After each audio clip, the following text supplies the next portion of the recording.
Estamos, então, aqui reunidos para o nosso segundo encontro do curso Democracia, promovido pelo SIG Intervenções Psicanalíticas, Coletivo Testemunho e Ação e a diretoria científica da Sigmund Freud, Associação Psicanalítica. Ambos coletivos fazem a escuta e o testemunho a partir de grupos e comunidades em conflito, de exclusão e de violência, onde o sujeito é calado pelo silenciamento e inviabilizado, cala-se. A política e a clínica abrem-se, então, como um lugar de intervenções, criando possibilidades que não se limitam ao que já existe. Hoje, frente aos acontecimentos que marcaram a comemoração do Dia da Independência e os seguintes, não podemos deixar de pensar em Hannah Arendt, em seu texto Responsabilidade Coletiva, onde diz que a banalidade do mal não era uma teoria ou doutrina, mas a natureza factual do mal perpetrado por um ser humano incapaz de pensar. Ela sustenta que há uma responsabilidade por coisas que não fizemos e que podemos ser considerados responsáveis por elas. Mas não há um sentir-se culpado por coisas que aconteceram sem que se tenha participado ativamente delas. Este tipo de responsabilidade é sempre política, marcando que no centro das considerações morais da conduta humana está o eu, e no centro das considerações políticas da conduta está o mundo. Apresenta sua tese principal quando diz que, no caso da responsabilidade coletiva e vicária, o membro da comunidade é considerado responsável por coisas que não participou, mas que foram feitas em seu nome, como nos estados totalitários.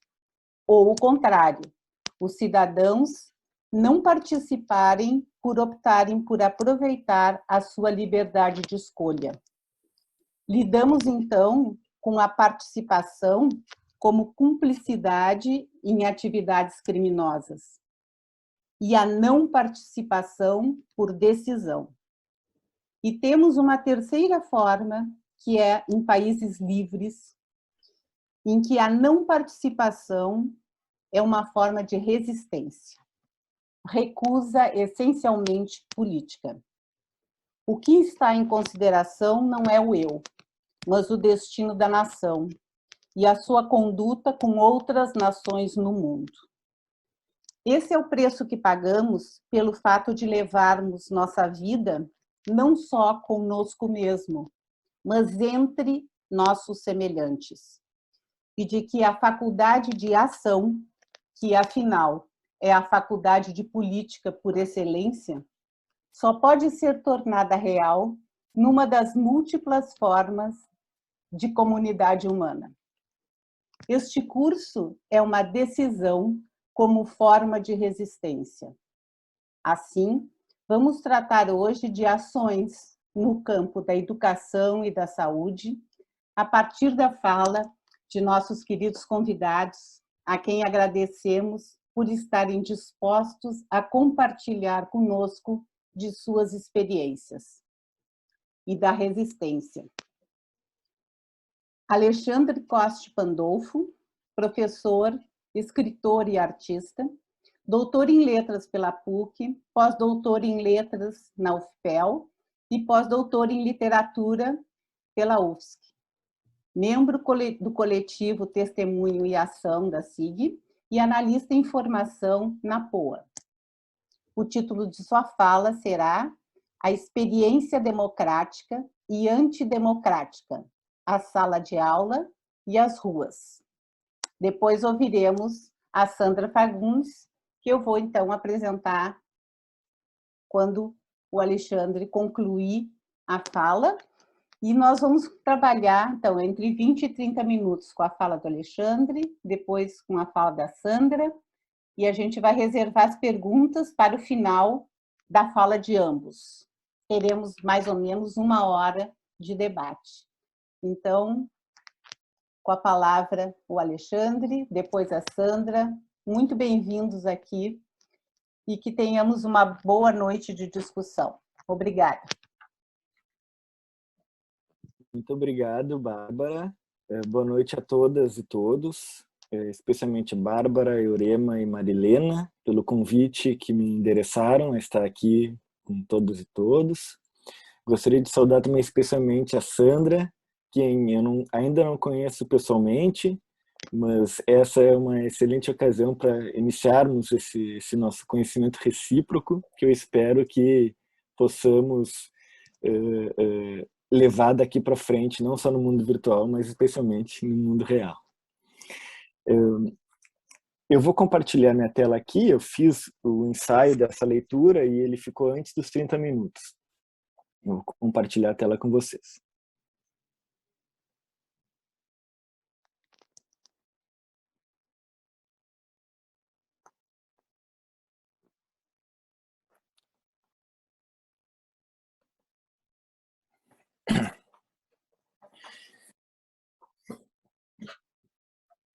Experiência democrática e antidemocrática. A sala de aula e as ruas.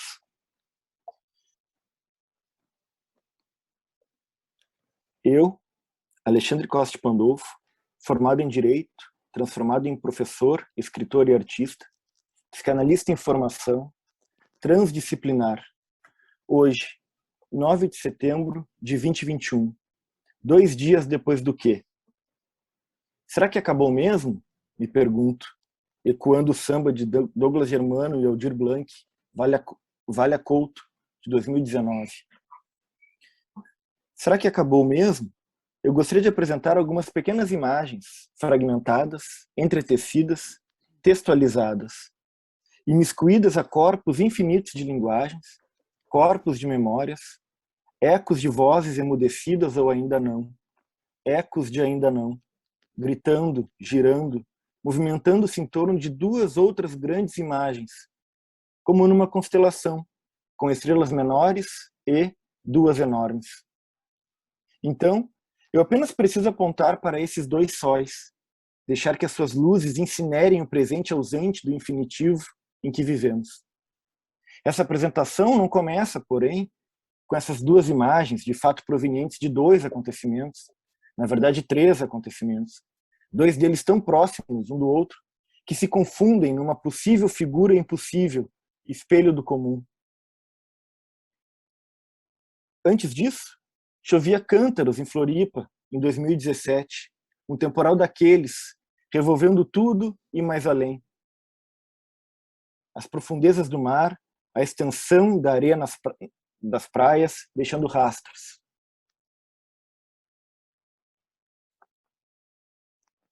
E uma borboleta com uma asa quebrada pousava na minha horta, pousando logo depois em mim. Então, eu me lembrei do que jamais esqueci, depois de tê-la lido, a poesia de meu primo, do filho do primo da minha mãe, Graus de herança e de lamento, a poesia chamada justamente Lamento, escrita aos 13 anos por Pedro Coste, um verso assim: só um pássaro com asas quebradas pode cantar a verdade. E eu me perguntava, onde se enraiza a dor, o sofrimento, o medo, a violência? O que quer que não seja, esteja conforme aí, a existência danificada, retroalimentada, retrojustificada, retroapaziguada. Imagens.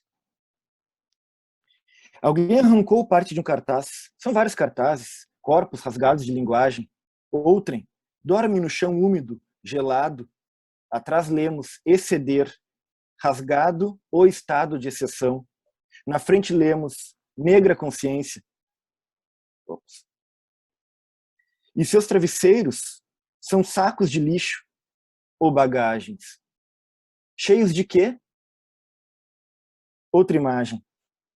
Na calada, escalada, clamada, exclamada da noite, Ampelman salta de seu reduto após o protesto, só para a minha mirada, a minha pela câmera escura. O centro de gravidade das reflexões que pretendo suscitar aqui condensaram-se no momento preciso de minha experiência docente.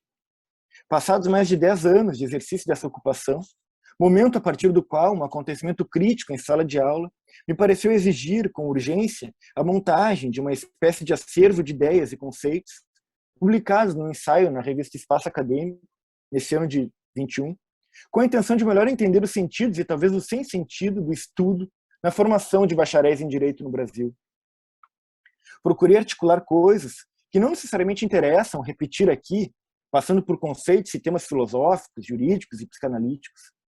O estudo do direito imbrica seu conhecimento dos diversos sentidos que a palavra Estado pode dar a entender, seja como uma estrutura jurídico-política determinada historicamente, seja como uma situação social aparentemente contínua, perante a qual as consequências micropolíticas daquela mesma estrutura podem ser testemunhadas.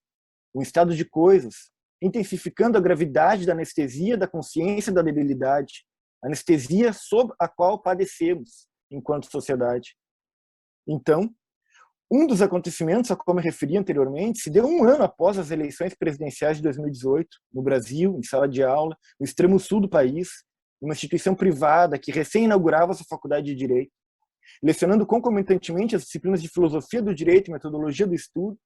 Em abordagem dialética, propus a leitura do livro O Caso dos Denunciantes Invejosos, de Lon Fuller, traduzido e ampliado pelo jurista brasileiro Dimitri de Moles. Texto conhecido, utilizado e respeitado nacional e internacionalmente no âmbito da introdução ao estudo do direito. Trata-se de um livro que apresenta um caso jurídico fictício e as diferentes leituras desse caso, feitas por diferentes personagens, juristas, propiciando um debate importante para o conhecimento jurídico e lógico e para o exercício e aprendizagem da construção argumentativa no início do percurso de uma faculdade de Direito. O programa do semestre que eu havia montado, dentre outros objetivos, visava ler e debater todo o livro, procurando entender as razões e as contraposições de cada um dos pareceres jurídicos que ali são narrados. Aconteceu que, antes do término do primeiro mês de aula, quando ainda tratávamos da introdução a esta ficção dos denunciantes invejosos, um aluno de cerca de 20 anos questionou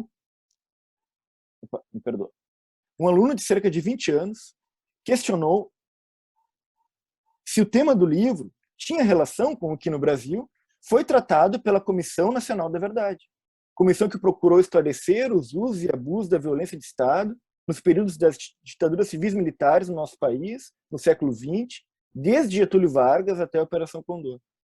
A resposta era sim, tinha relação.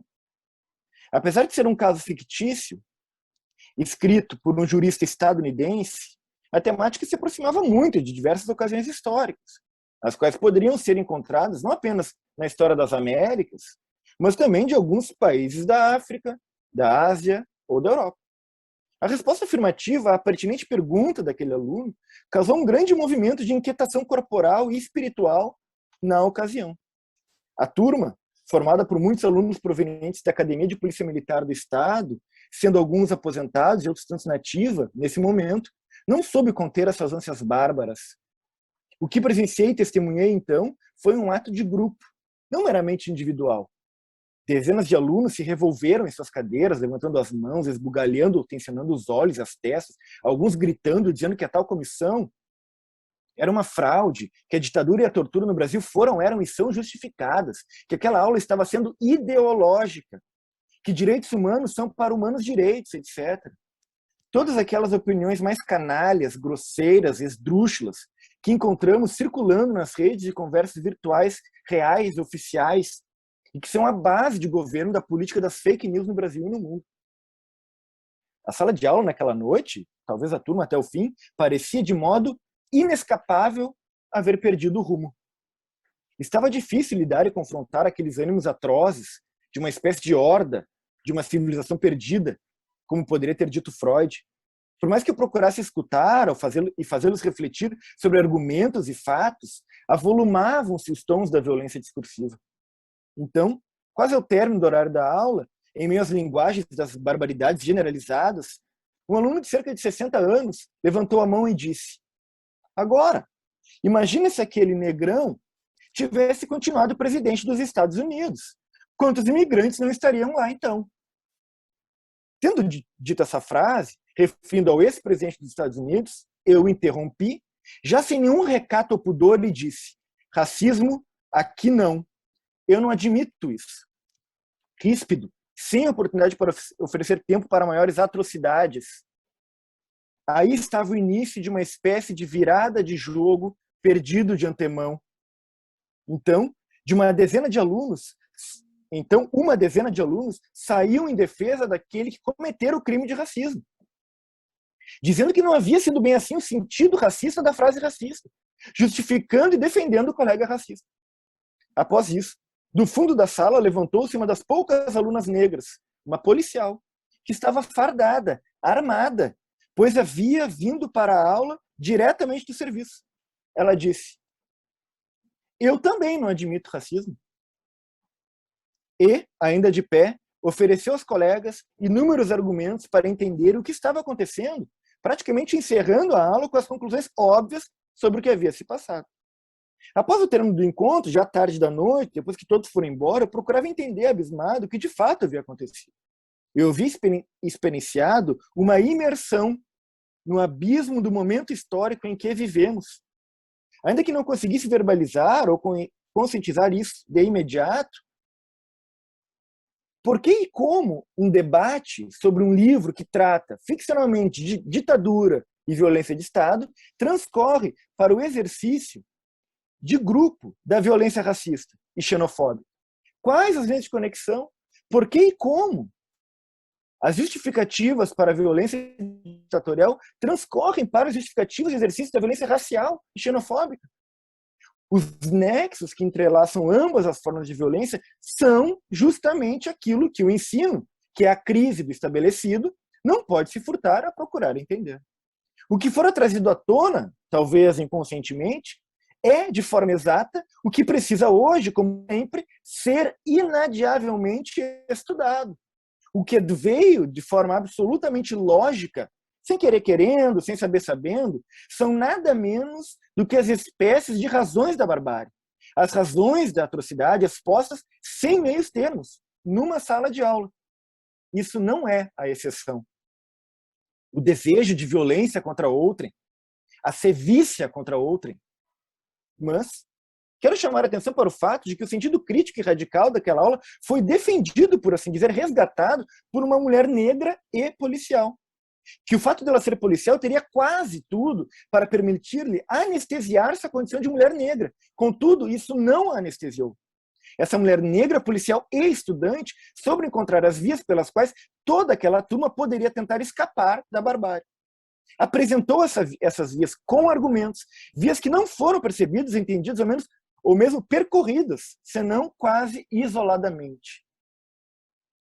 Também quero chamar ainda a atenção para o fato de que, sendo um crime considerado grave pelo sistema jurídico penal brasileiro, o crime que fora cometido na ocasião, inafiançável e imprescritível, o crime de racismo, alguém poderia se surpreender, talvez de modo sincero, com o fato de que aquele senhor que o cometeu e todos os seus cúmplices não tenham sido criminalizados, não tenham sofrido qualquer processo de criminalização.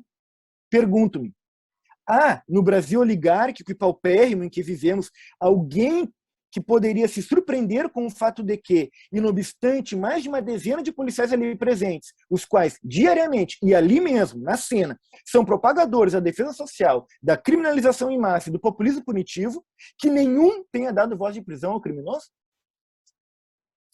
Tal acontecimento, porém, não se encerrou na noite em que se deu. Houve repercussões. Uma conversa formal e amistosa com a coordenadora do curso, pedindo a mim explicações sobre o ocorrido, assim como uma conversa informal de corredor com um dos diretores da faculdade, por mim proposta. Em ambas as ocasiões, foram conversas, por assim dizer, amenas. Contudo, uma pergunta que lhes fiz, a bem dizer a única pergunta mesmo que fiz, ficou sem resposta. E quando até agora o silêncio nos corredores e nas salas de aula, reverberando isso talvez em todas as demais instituições de ensino país afora. qual a posição desta instituição frente à defesa da ditadura e da tortura. Isso foi em 2019. Isso foi ontem, antes de ontem. Isso foi hoje e amanhã. Isso foi no ano que vem. Rancière. No início desse ano, 2021, no Cartel da Memória, coordenado pela nossa colega Maíra Brum, estávamos lendo Jacques Rancière o livro O Desentendimento. Para Jacques Rancière, o que torna a política um objeto escandaloso é que ela é a atividade cuja racionalidade própria tornou-se a racionalidade do desentendimento. Significando o quê? Que a reflexão precisa ser conduzida para além do que os administradores do Estado podem dispor acerca da gerência útil da lei e do direito, em direção à reflexão sobre a palavra, o embaraço a respeito do uso da palavra, sobre a situação das e dos que falam. Quem pode e quem não pode? Quem deve e quem não deve? A disputa sobre o que quer dizer falar na cidade, o uso comum ou restrito da fala, da palavra, da linguagem, do sentido, portanto, do logos, havia sido estabelecido por Aristóteles. A diferença entre a palavra e a voz, jungida ao sentimento do justo e do injusto. O escravo não teria palavra, só voz, urro. Por isso, o uso comum da palavra na modernidade tornou-se o escândalo do pensamento estabelecido na filosofia política. Escândalo de uma adequação determinada naturalmente por fatores reais de poder aos ricos oligarcas, aos virtuosos da excelência moral aristocratas, no fundo, sempre aos ricos.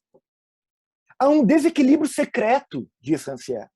A aparência de uma liberdade que seria a propriedade do povo, que se compõe por aqueles que não são nem ricos nem virtuosos, por oposição à escravidão e à condição de voz sem palavra dos escravos, condição determinada pelos oligarcas e pelos aristocratas, essa propriedade vazia, que é a igualdade na liberdade de quem não tem nada, a massa indiferenciada daqueles que não têm título algum, o povo, contudo, tem reconhecida a mesma liberdade, tal como aqueles que têm tudo. Cito Rancière. O demos, de povo, de democracia, de governo do povo, demos, atribui-se como sua parcela própria a igualdade na liberdade que pertence a todos. A propriedade imprópria, em nome da comunidade, um ajuntamento factual dos seres humanos sem qualidade, unidos junto ao dano fundamental que lhes é causado por aqueles que não cessam de lhes relançar na inexistência dos que não tomam parte na palavra. O povo traz o litígio, dá-se a política. Ainda Rancière. O ódio resoluta do antidemocrata Platão, ódio ao povo, à palavra do povo, ao governo do povo, pelo povo, para o povo, enxerga com mais justeza os fundamentos da política e da democracia do que os mornos amores desses apologistas cansados, que nos garantem que convém amar racionalmente, quer dizer, moderadamente a democracia. Portanto, para Rancière, a política, e não simplesmente dominação, porque é uma conta mal feita nas partes do todo. No domínio dos oligarcas ou dos aristocratas, algo resta e expõe o dano. No que concerne ao comum, no uso da palavra, quem pode e quem não pode. Uma impossível equação do múltiplo e do todo torna-se a política.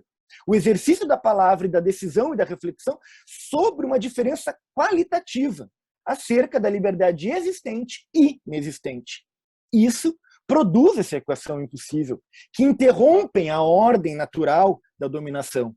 Assim, a apropriação da liberdade como aquilo que é próprio do povo, na democracia, torce, une e retorce os fundamentos do que seria ao povo próprio, que não é realmente próprio, e do comum, que não é realmente comum. Saltemos da sala de aula para as ruas. Os dicionários dizem rua, do latim, ruga, sulco. Escreveu João do Rio na Alma Encantada das Ruas.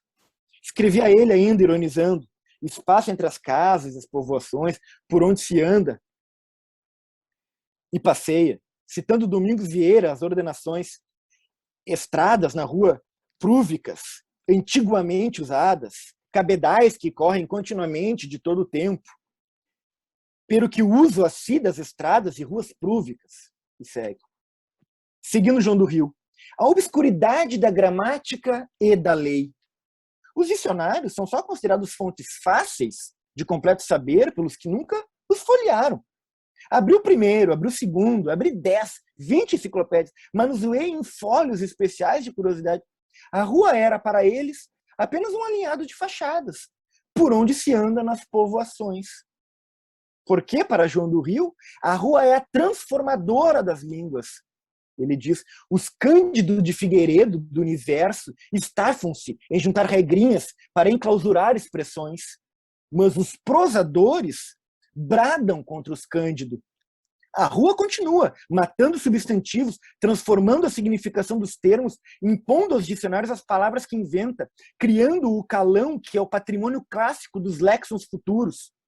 A rua nasce como ser humano do soluço, do espasmo, a suor humano na argamassa do seu calçamento, ele diz na Alma Encantada das Ruas.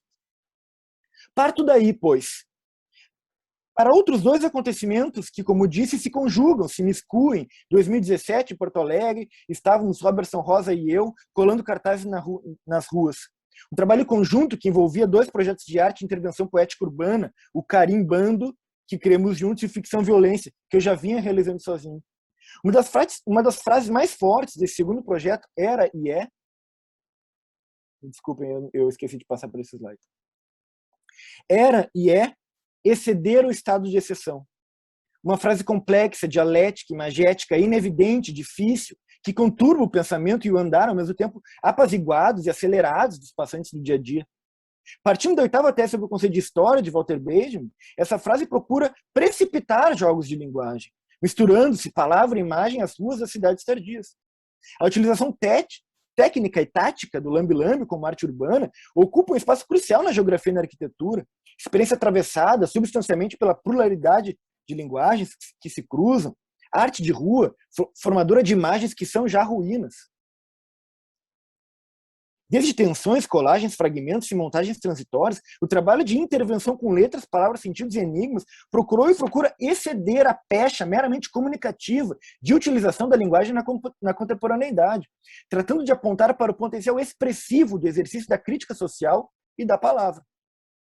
A antropologia urbana e a teoria e a prática literárias confluem nisso, para a problematização dos fluxos comunicacionais, produzindo ecos nas frestas, nos interstícios, nos muros das cidades tardias, transformando-as numa espécie de cenário caligráfico a céu aberto, cuja polifonia evoca para outrem uma lógica de fala e de escuta irregulares, capaz de apontar para as formas de acordo com as quais a cidade torna-se uma espécie de corpo de memória social, um corpo de linguagem transmitindo imagens, etos, através de palavras e gestos, nem sempre compreensíveis de imediato ou dados à imediata compreensão de um suposto sujeito do conhecimento, apartado, distanciado, alienado ou plenamente ungido ao material de sua análise. Nesse âmbito, podemos lembrar que a estetização da política, Benjamin opõe uma politização da estética, tendo em vista, sobretudo, a relevância da crítica ao fascismo, sempre pronta a reerguer-se, por meio da utilização comercial e psicológica e mimética da linguagem comum, por meio de signos, imagens, jargões, memes e conceitos, togas, jalecos, baionetas, braceletes. Trato e tratamos, portanto, de arranhar, fender ou intervalar o contínuo da história, o estado de exceção que é a regra. Onde há Estado, onde há direito, há algo de podre, legitimando as atrocidades, a face cadavérica da história. Os lambes tornam-se criaturas vivas de papel que assombram, pois, a consciência regida pela suspensão de si mesma. A cidade levada a sério como prótese extraordinária da linguagem, o enorme caderno de caligrafia, como disse, ou um assombroso palimpsesto, que coloca em questão os percursos e as fixações, bem como as ficções nas ruas. Assim também coloca em questão as ordenações mais tradicionais que dizem respeito ao âmbito político, policialesco e ao sensível. Existem inúmeras formas de realizar um trabalho performativo, de fato, abordando as possibilidades de construção e desconstrução de sentidos, de percurso e de fugas, trabalho relacionado às possibilidades de deixar-se navegar, deslocar ou desloucar, o caráter efêmero dos textos, apenas lambidos, sujeitos às mais apagões, rasgões, rabiscos e muitas outras formas de intervenções, evidencia em suas relações sociais antitéticas contra o estabelecido socialmente a transitoriedade, a ruinância dessa matéria poética para a reflexão crítica, ou um quadro para uma morada, precipitando e procurando dirigir-se para o agora, colocando ante os olhos e ante o corpo e a memória a radicalidade, gesto capaz de exceder o estado de exceção. As realizações assinadas como ficção e violência, assim como aquelas do carimbando, gestos de linguagem de memória, né, excepcionalidade concreta, acontecem sempre durante o dia. Porque o encontro com as pessoas pacientes faz parte da própria intervenção estética e política, que pretende levar a cabo a tarefa de uma crítica radical às artimanhas da racionalidade, que organiza a indigência do todo social. Muitas foram as vezes em que os pacientes interagiram, fotografaram, procuraram conversar sobre o escrito colado. Outras houve ainda em que uma colagem foi tomada como sujeira, provocando xingamentos ou promessas. Mas chego, enfim, ao acontecimento que devo contar. Então, em 2017, Porto Alegre, estávamos o Robertson Rosa e eu colando cartazes nas ruas, na Garibaldi, bem perto da Rua Santana, quase na esquina da Redenção, do Parque da Redenção. Colamos o exceder o estado de exceção. Colamos exceder o estado de exceção. E estávamos tirando uma foto necessária devido à fugacidade da intervenção. Então passou uma menina em idade escolar. Eu desloquei a câmera e esperei ela passar. Ela passou, voltou e leu. Exceder o estado de exceção. Eu perguntei, gostou? Ela respondeu, não sei se entendi. Eu disse, tem a ver com violência. É uma crítica da violência. Mas vocês são a favor ou contra a violência? Nós somos contra a violência. Olha, eu sofri uma violência uma vez, ela disse. Então, ela contou um pouco, com desvãos, com dificuldade, fragmentos, de forma incômoda e nebulosa, a violência que sofreram. Perguntei se ela havia contado isso para sua mãe, para algum familiar, para algum professor ou professora, pois envolvia o colégio. Não. Ela jamais tinha falado isso para ninguém. Que curioso, que interessante. Por que e como isso aconteceu? Que importante, que fresta. Que interrupção no contínuo naturalizado, danificado, enlameado, ensanguentado. O outro acontecimento das ruas, que se cola a esse, se deu uma semana depois. Eu estava com o coletivo Lápis, que hoje já se desmontou, e que ganhou esse nome em homenagem aos assassinados e aos sobreviventes de La Noche de los Lápices, Argentina, 1976. Então, estávamos colando uma obra de Juan Carlos Romero, artista argentino. Havíamos pedido autorização à esposa dele, já que ele falecera meses antes dessa nossa intervenção artística, concebida inclusive como homenagem ao seu trabalho. Tratava da obra conhecidíssima, Violência, que já passaram por Porto Alegre alguns anos antes, lá no gasômetro. Nós, em 17, colávamos na rua Duque de Caxias. Um mural imenso, com mais de 50 cartazes em tamanho A1, uma palavra ao lado da outra, trabalho meticuloso e relativamente lento, sob a chuva, a garoa e o vento. Então, veio chegando um homem, com menos de 30 anos, homem cidadão em situação de rua. Ele veio a passos firmes, certeiro. Olhou, leu e perguntou direto: mas vocês são a favor ou contra a violência? Simplesmente a mesma frase que a estudante secundarista havia perguntado uma semana antes. Não foi um déjà vu. Eu senti. Estou calejado? Já recebi essa pergunta. Sei e posso responder? Então, disse, nós somos contra a violência, com exclamação. Ao que ele contestou firme, já seguindo seu rumo. Ah, então vocês não entendem nada.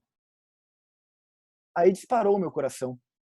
Uma exigência, um aviso, um toque, uma bofetada, uma flechada, com a qual eu e o coletivo Lápis aprendemos muitíssimo. Como se encontrássemos na rua, no choque literal da arte com a vida, uma resposta possível para situações aparentemente impossíveis tornadas possíveis. Qual a importância do uso da violência? Quais os sentidos possíveis do uso da violência? Ela está totalmente controlada e dominada pelos perpetradores da injustiça? Tais reflexões suscitam a questão de uma violência que possa estancar, portanto, a marcha da violência mítica. Seguindo os passos de Benjamin, cito, é na ruptura do círculo atado magicamente nas formas míticas do direito, na destruição da violência do Estado, que se funda uma nova era histórica. Continuo citando Benjamin. Se no presente a violência do mito já foi aqui e ali rompida, Então, o novo não se situa num ponto de fuga tão inconcebivelmente longínquo, de tal modo que uma palavra contra o direito estabelecido, a saber, o estado de exceção tornada regra, uma palavra contra o direito não é inteiramente inócua. Isso prova de que maneira a violência revolucionária é possível. Lembrei de Fanon, afirmando que não desorganizamos uma sociedade colonialista, a sociedade das cidades expropriadas, famintas de pão, de carne, de sapatos, de energia, não desorganizamos isso sem destruirmos todos os obstáculos coloniais entravados, entranhados, encontrados no caminho. Por quê? Continua Fanon. Fazer explodir o mundo colonial, explodir o mundo engessado, o mundo de estátuas, de general, gendarme, engenheiro, de conquistadores, a destruição do mundo colonial pelo colonizado não é um confronto meramente racional de pontos de vista. A luta pela libertação proíbe o jeitinho, proíbe o arranjo como forma de salvação.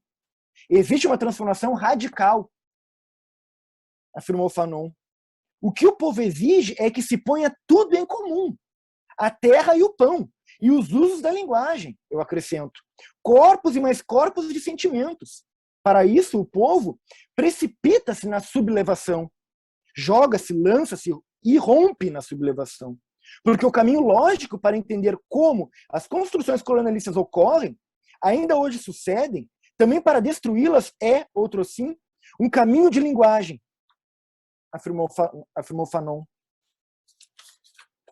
Tomar posição diante da linguagem, apropriar-se do mundo, recriar o mundo. Mundo que uma linguagem expressa. Agir no coração da mudança, das estruturas sociais, na ponta de lança dos versos e dos verbos. Enfrentamento da polidez e da palidez, seja gramatical, seja ortográfica, seja imaginária. É preciso uma imaginação radical, imaginar radicalmente outro mundo que este, outro modo que ser, imaginar e realizar radicalmente.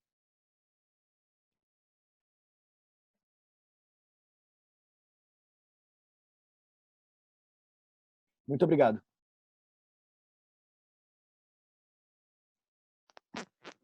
Obrigada, Alexandre. A gente vai, então, de imediato, passar a palavra para Sandra Fagundes, psicóloga, psicanalista, especialista em saúde comunitária, mestre em educação pela Universidade Federal do Rio Grande do Sul, ex-secretária estadual de saúde do Rio Grande do Sul e superintendente do Grupo Hospitalar Conceição.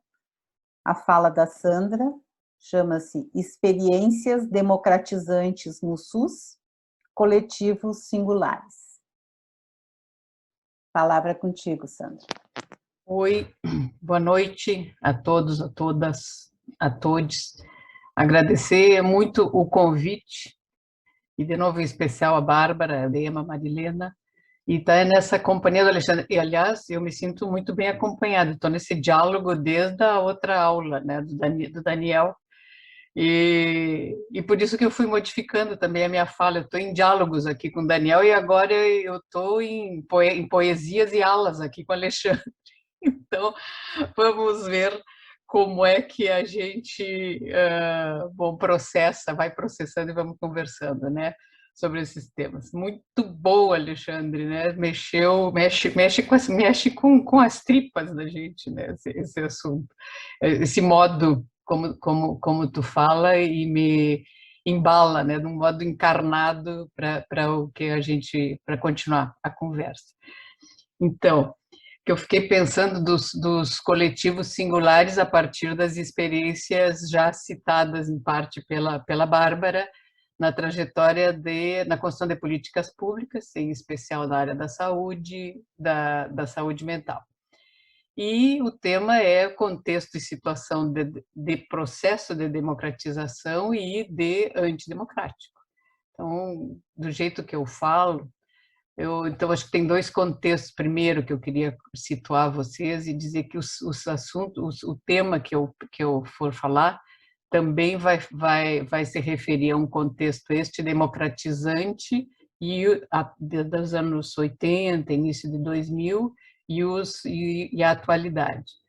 Pensando que esse contexto da década lá de 80, onde nós estávamos lutando pelas diretas já, pela democracia, uma aposta no Estado, na questão republicana, né? Era um período então de aposta, de coragem, de afirmação de movimentos sociais, né? De busca de autoria, de protagonismo, nessa direção de que para as novas gerações nós íamos construir um futuro diferente para as novas gerações, né? Então, de muita, exatamente, de esperança e certamente muitas ilusões a respeito, né, da potência e da força de todos esses movimentos. Então, em que você pode falar em processo de abertura nessa direção de afirmação e realizações de sonhos, se materializando em algumas questões que eu vou citar. Hoje, e aí sim, hoje, neste contexto, assim, olhando no retrovisor, o que a gente olha e percebe essa fragilidade, o quão frágil essa democracia, e como o Daniel bem já citou, já falou de um modo muito consistente desde o tema da segurança, né, e da milícia e do legal e ilegal no Estado, neste Estado. O Alexandre, hoje, uma das primeiras palavras que fala é o Estado de novo, né? E eu também pensei, vou começar com o Estado, e este Estado hoje, que reflete a nossa sociedade, né? E, então, é um Estado que tem, na linha, opera na direção da morte, na necropolítica.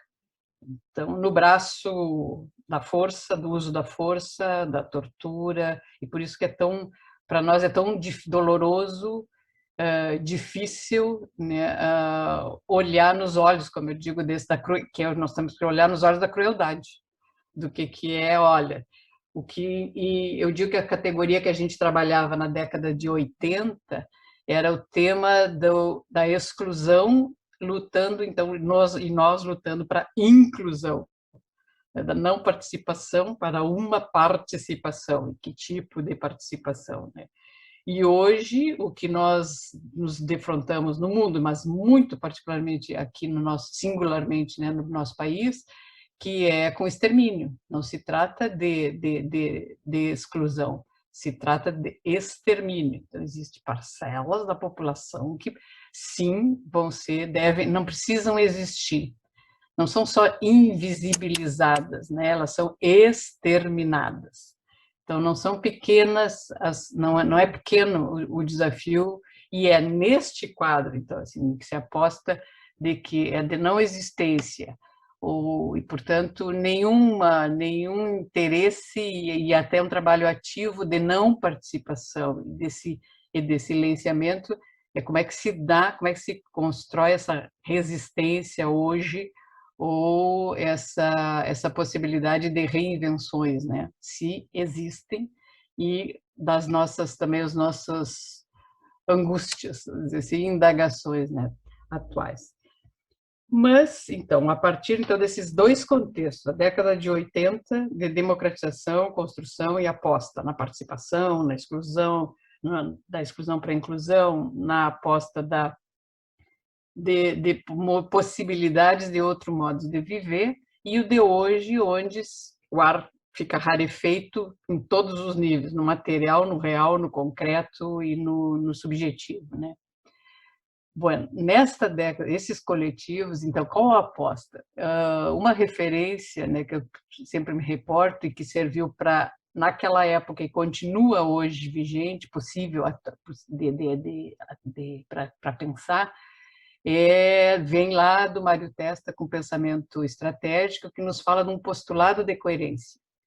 E ele fala nesse postulado onde a história determina teoria e determina o Estado. O Estado é determinado pelas teorias e pelo Estado, pela história.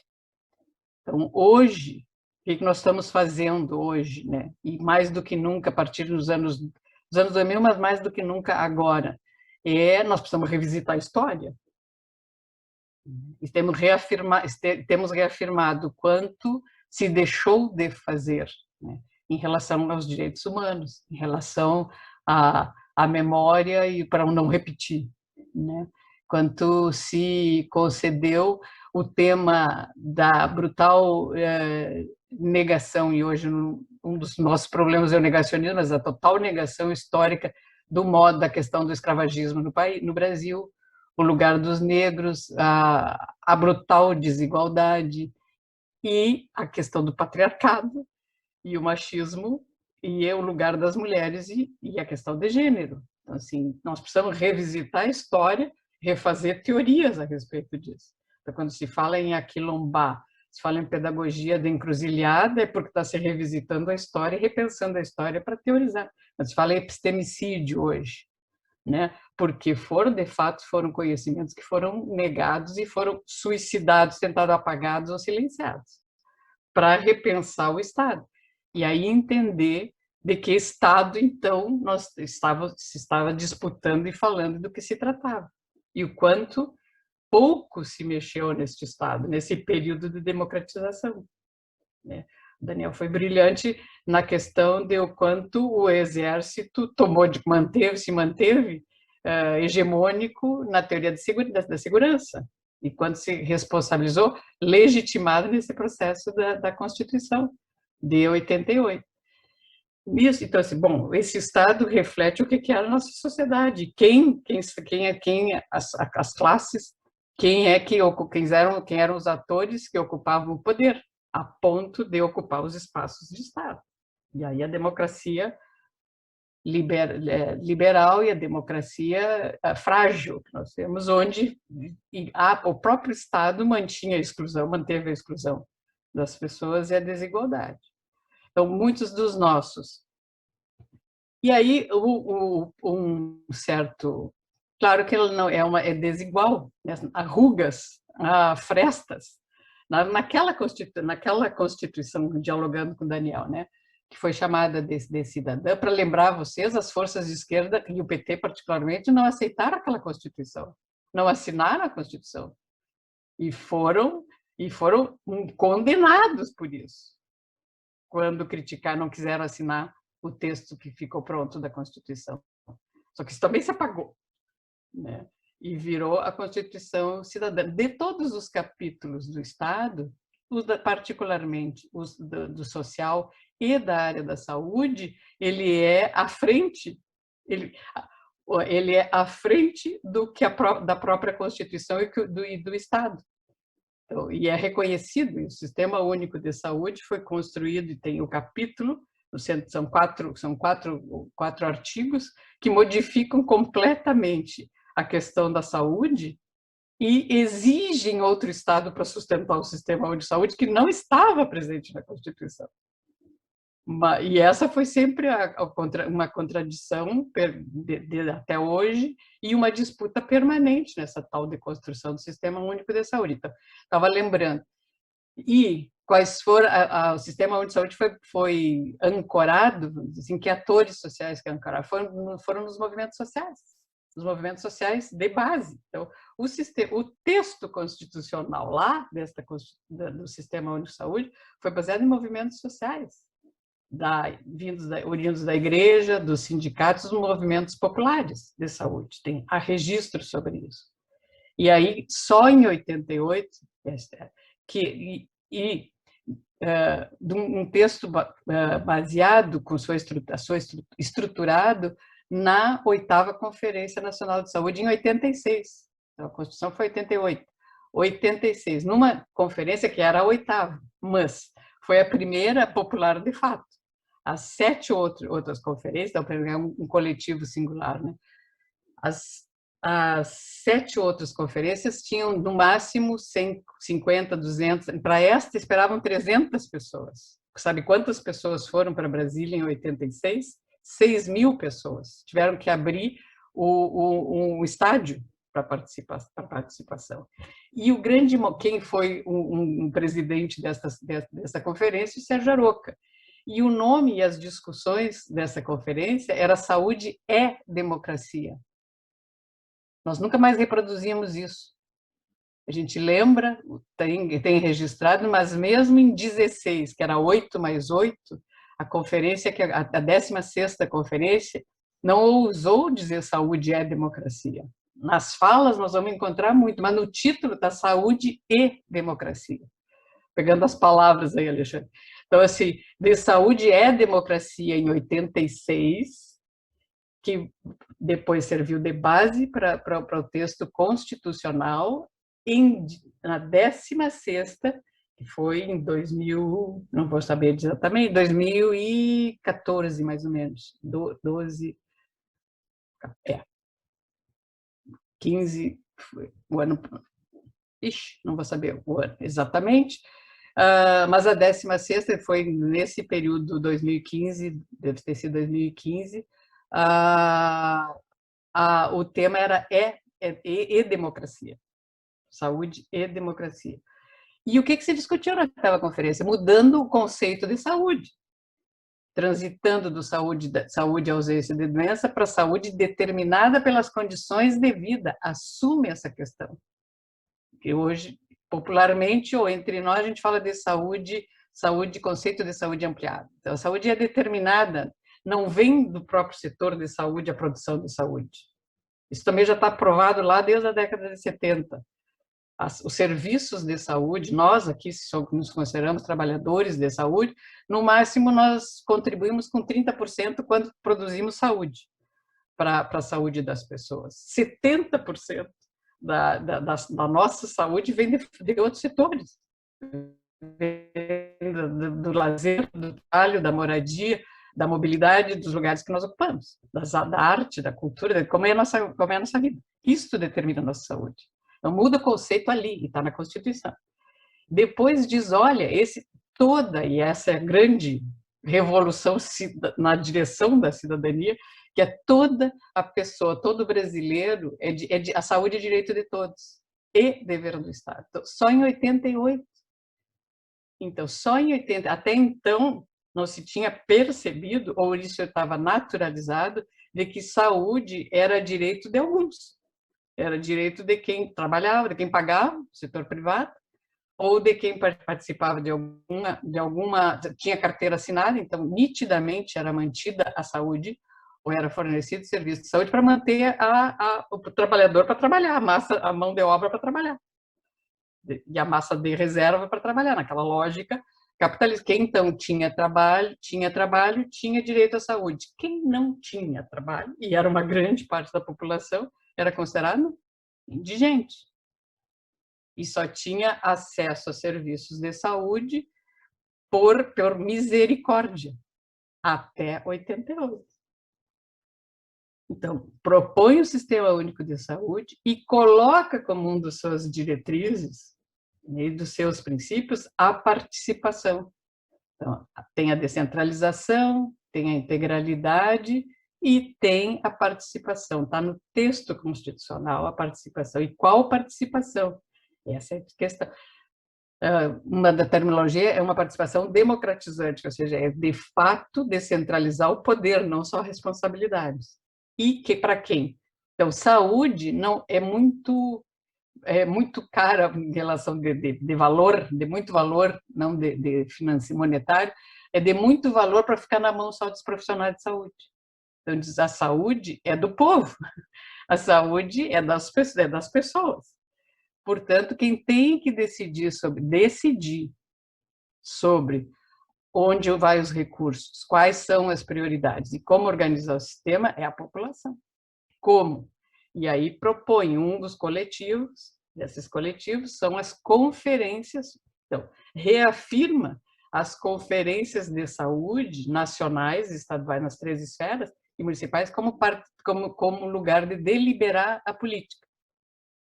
Como isto se propõe que aconteça de 4 em 4 anos, assim, não, o cotidiano dos serviços não se decide de 4 em 4 anos, mas então criam-se os conselhos de saúde. O Conselho Nacional, o Conselho Estadual e os Conselhos Municipais. E qual a composição de tanto a conferência quanto dos conselhos? Paritárias. De um modo paritário, onde 50% dos seus membros são representantes da comunidade. E as conferências dos delegados que participam da conferência, igualmente. Por que eu recuperei isso? Isso foi proposto em 86, posto na Constituição em 88. O presidente da época, Collor, tentou vetar a questão da participação, a Lei Orgânica Federal, da Constituição à Lei Orgânica Federal.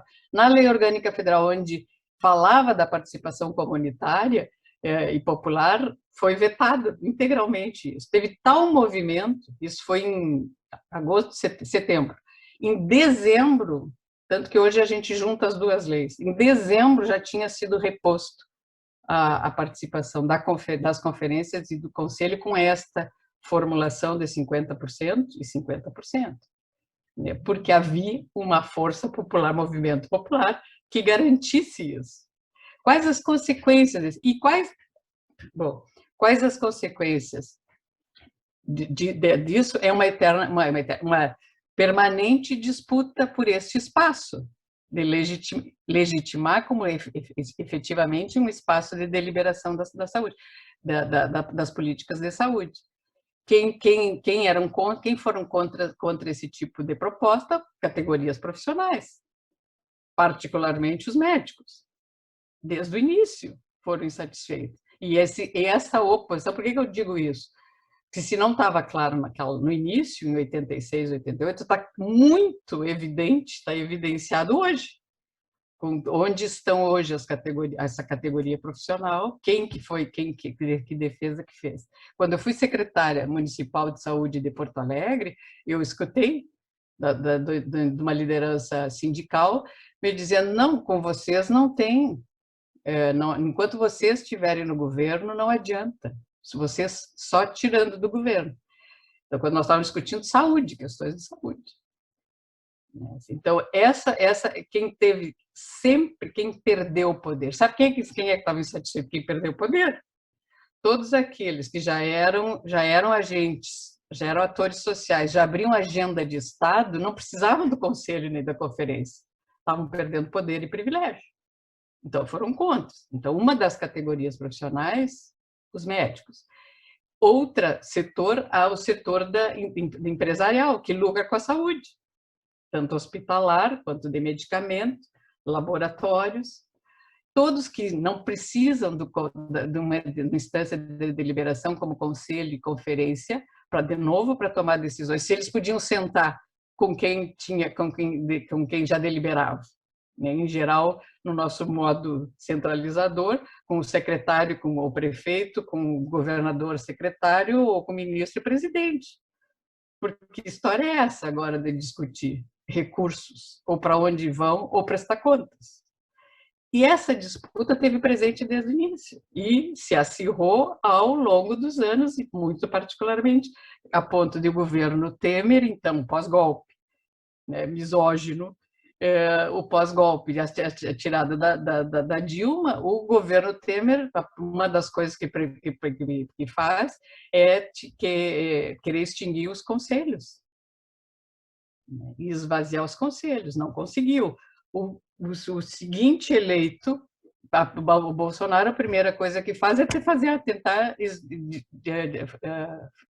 terminar com os conselhos. E consegue terminar com os conselhos, que foram criados nessa frágil democracia, foi terminando com os conselhos mesmo, e com que ele não conseguiu terminar. Se fosse agora, eu acho que ele terminava, mas no início do governo ele não conseguiu terminar, e diz assim, só ficam aqueles que já existiam por lei. E aí o Conselho de Saúde ficou.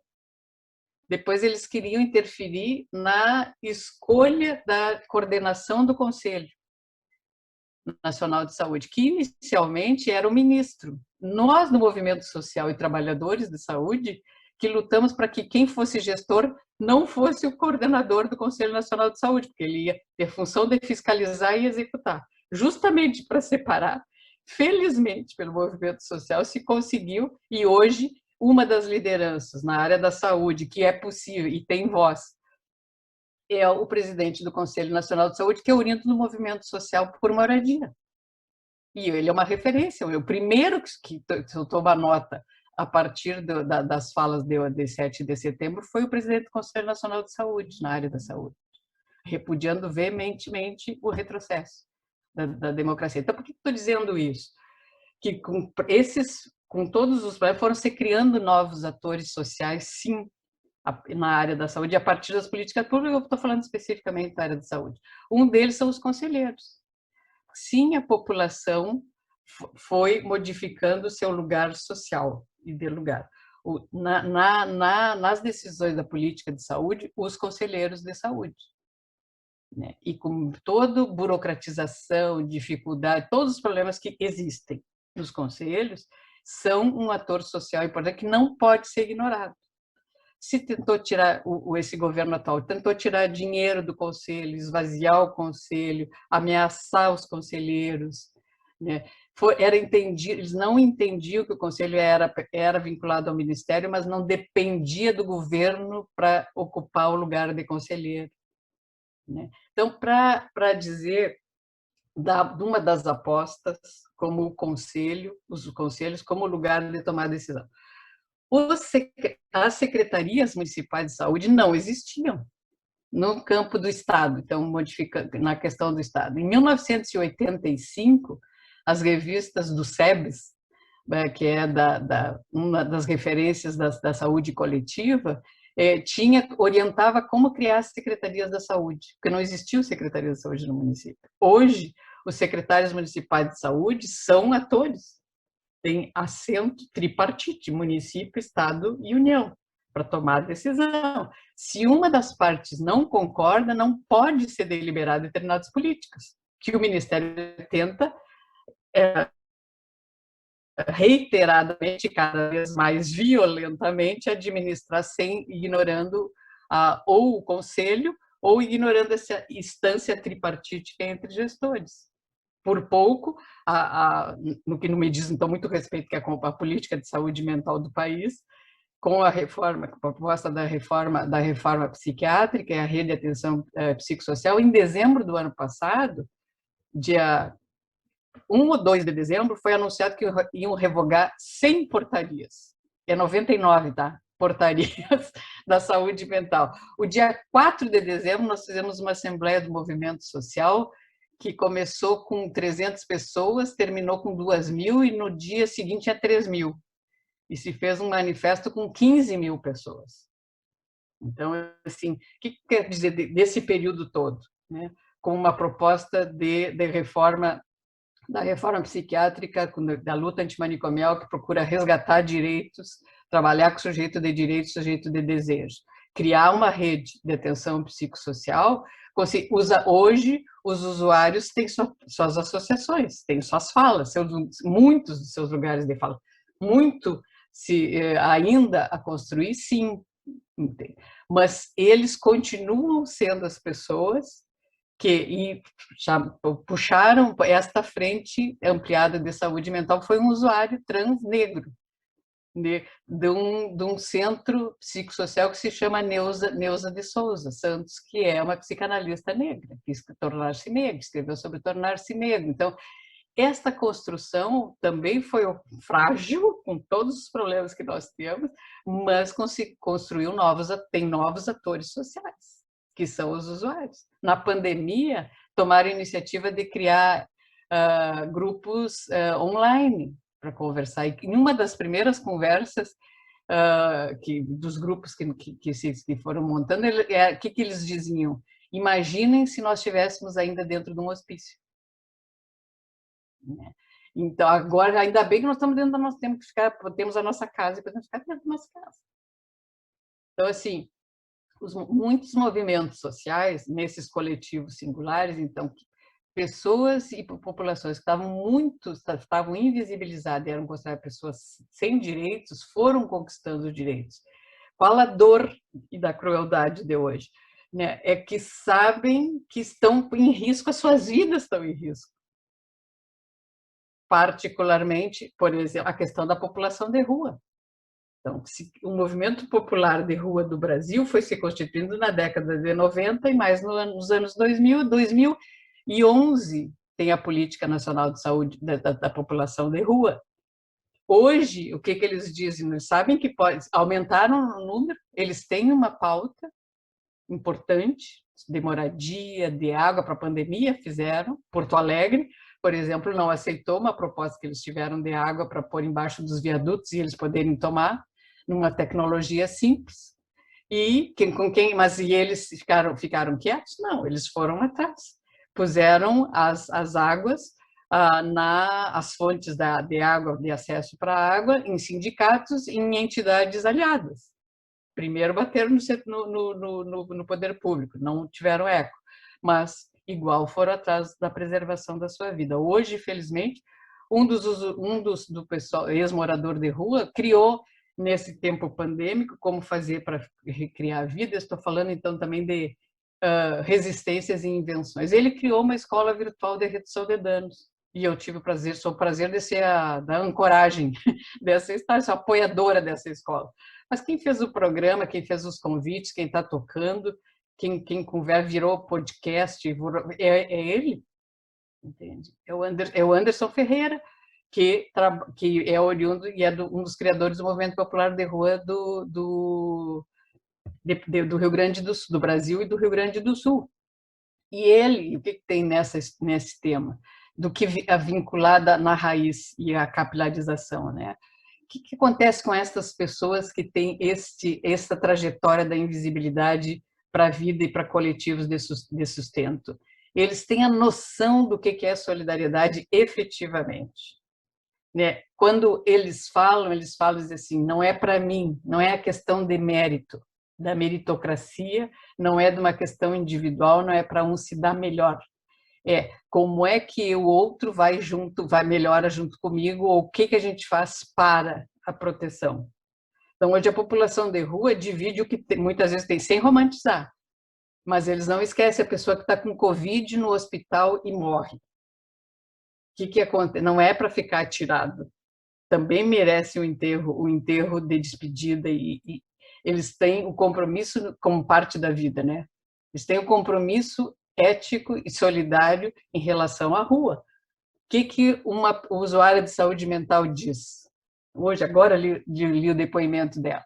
Ela diz o seguinte: eu estou na luta antimanicomial, e estou na batalha da vida, que eu tenho um filho. Hoje eu saí de um hospício depois de não sei quantas internações, eu tenho a minha casa, e o que eu estou lutando é para que o meu filho não tenha a mesma trajetória de vida que eu tenho.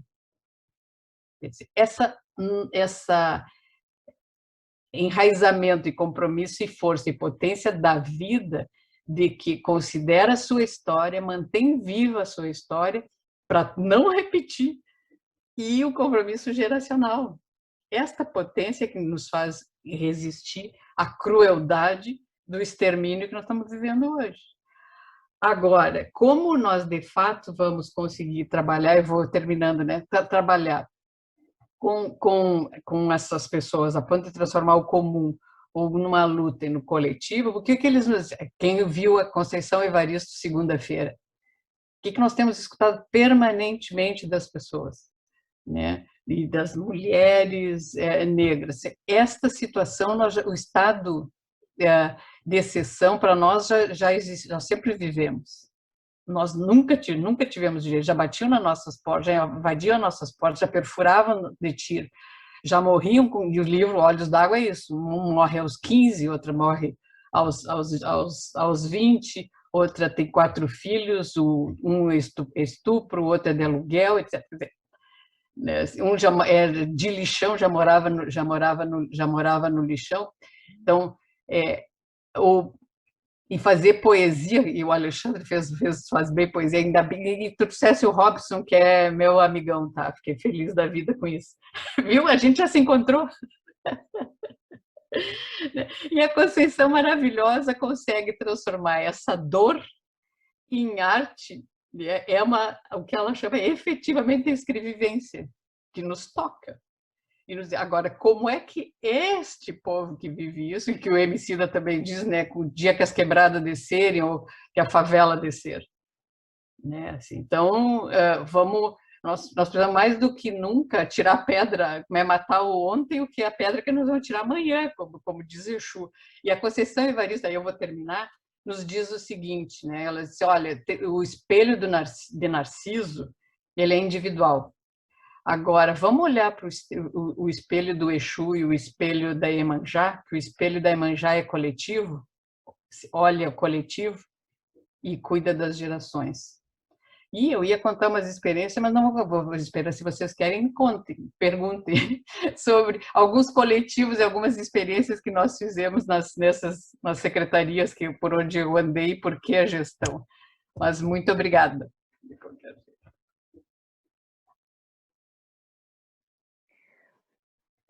Muito obrigada, Alexandre, Sandra. Foi muito instigante. É claro que nós vamos perguntar e é claro que a gente vai querer continuar discutindo, porque é muito lindo a complementariedade das falas de vocês, né? Nesse sentido do ecoamos. Né? Eu queria tomar isso como um significante, né? Porque é exatamente a proposta que vocês dois trouxeram, que primeiro ecoamos essa ideia, né, do coletivo pela vida. Né? Então, isso que é esse que o Alexandre principalmente foi trazendo, né, desse trabalho coletivo de poder fazer a partir das colagens, das manifestações, esse apelo pela vida, e que a Sandra trouxe de uma outra forma, onde tu falasse dos sujeitos de direito e sujeitos de desejos, que é, de alguma maneira, essa mesma proposta, né, de que as pessoas possam resgatar os seus direitos a partir dos seus desejos de uma maneira coletiva. Isso que tu falasse de poder pensar as descendências, né? Pensar o que é que deixamos para o futuro. Então, a partir dessa convocatória, e tu disseste que tu fizesse um diálogo com o Daniel, tu estava falando do Dario, né? É. O Dario, tá. Então, acertei o dá. Tá bem, já é. Então, a ideia que é também que a gente possa, a partir do público, a partir das pessoas que estão aqui, que participaram do outro encontro, também poder fazer esse diálogo, né? A partir das falas do Alexandre, da Sandra, que são tão comoventes e tão convocatórias para isso, e também poder, quem quiser, trazer novamente questões que foram objeto da conferência do Dario.